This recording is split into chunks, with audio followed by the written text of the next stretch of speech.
AI প্রযুক্তির ব্যবহার যেমন উপকার করেছে তেমনি অনেক অপকারও করেছে। এরই একটি ভয়ঙ্কর দিক হলো ডিপফেক ছবি, যা মূলত নারীদের টার্গেট করে কুরুচিকর ফটো তৈরি করে তাদের সামাজিক মাধ্যমে হেনস্থা করতে ব্যবহার হচ্ছে।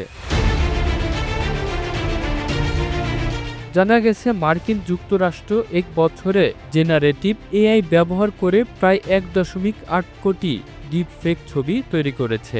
এই ওয়েবসাইটগুলোর ব্যবহারকারী সংখ্যা সেখানে প্রায় 5.97 কোটি। এরপরেই রয়েছে ভারত, যেখানে প্রায় 2.45 কোটি ব্যবহারকারী এসব ওয়েবসাইট ব্যবহার করেন। তৃতীয় স্থানে রয়েছে জাপান 1.8 কোটি, চতুর্থ স্থানে রাশিয়া 1.75 কোটি এবং পঞ্চম স্থানে জার্মানি 1.68 কোটি।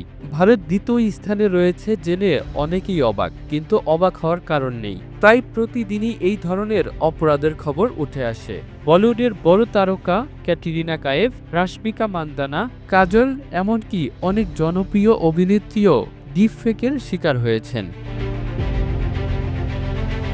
সূত্রের দাবি, প্রায় 80% ব্যবহারকারী স্মার্টফোন দিয়ে এইসব সাইটে প্রবেশ করেন। ছবি আপলোড করার পর সেই ছবিগুলো যৌনতামূলক বা কুরুচিকর রূপ দিয়ে ভাইরাল করা হয়। চলতি বছরে রিপোর্ট অনুযায়ী ডিপফেক তৈরি করা 41টি সাইটের মধ্যে অর্ধেকের বেশি নতুনভাবে চালু হয়েছে। এ কারণে সাইবার বিশেষজ্ঞরা ক্রমাগত পদক্ষেপ নিচ্ছেন এবং সবাইকে সতর্ক করছেন। এআই যে মানুষের জীবনে বড় প্রভাব ফেলেছে তাই স্পষ্ট, কিন্তু এর সঠিক ব্যবহারে সচেতন না হলে এর অপকারিতা আরও ভয়ঙ্কর হয়ে উঠতে পারে। Kamrul Islam, the news Bangladesh international desk.